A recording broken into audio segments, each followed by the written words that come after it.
Thanks for joining us here for the preteen ministry of First United Methodist Church of Baton Rouge. We're so glad you joined us for a short devotional today.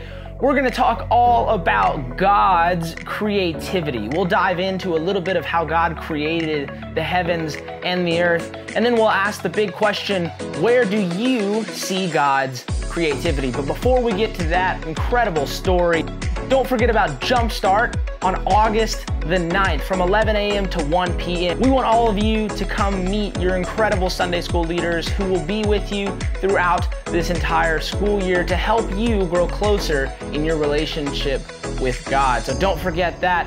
Also, if you are going into your confirmation year, your parents should have gotten a letter, an email, all of these things to get you registered for confirmation. If you don't know if you're registered or not, just ask them. They can ask me, or you can ask me, whatever you need to do to get yourself registered for one of the best years to come. So that's all we have for you right now. Let's get to the story.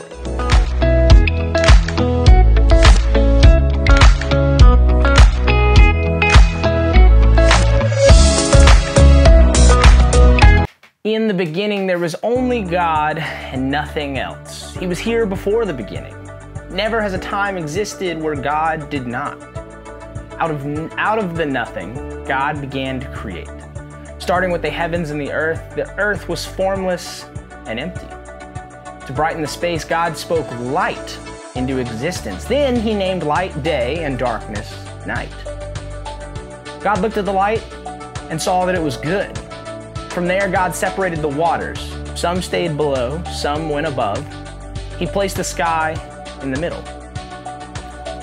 Then God instructed dry ground to rise out of the water, covering the earth. Mountains, valleys, prairies, canyons, deserts, and even the ground beneath us was the result.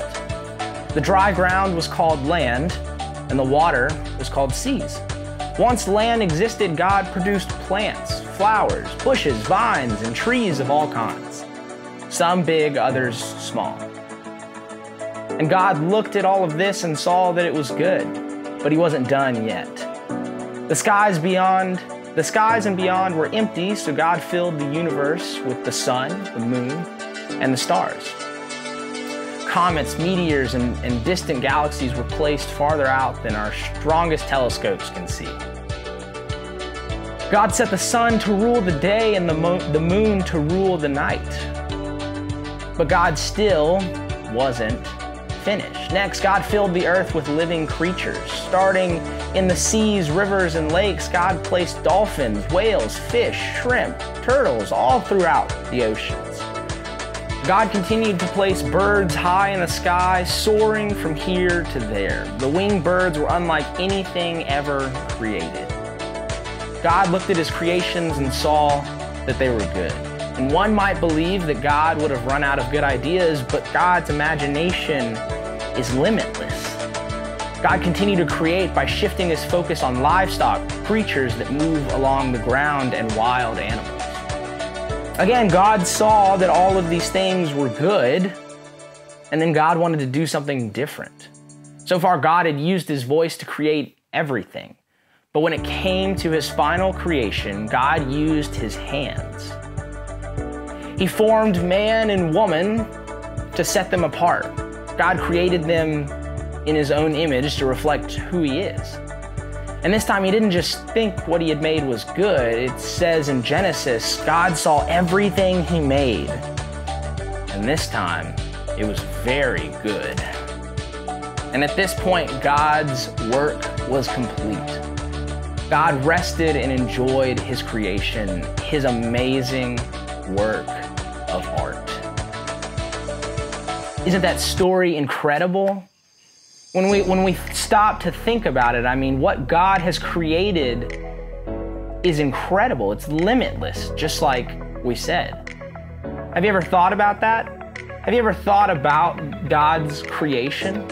That's where our key question of the week is going to lead you, because we are going to ask, where do you see God's creativity? And I really want you to take some time to think about it. Where do you see God's creativity? Because when you stop to think about it, I think you too will realize that it's very good. So that's the story we have for today. We can't wait to see you soon in one of our Zoom groups. Don't forget about August 9th. And as always, don't forget to love cubed. Love God, yourself, and others always. We'll see you next time.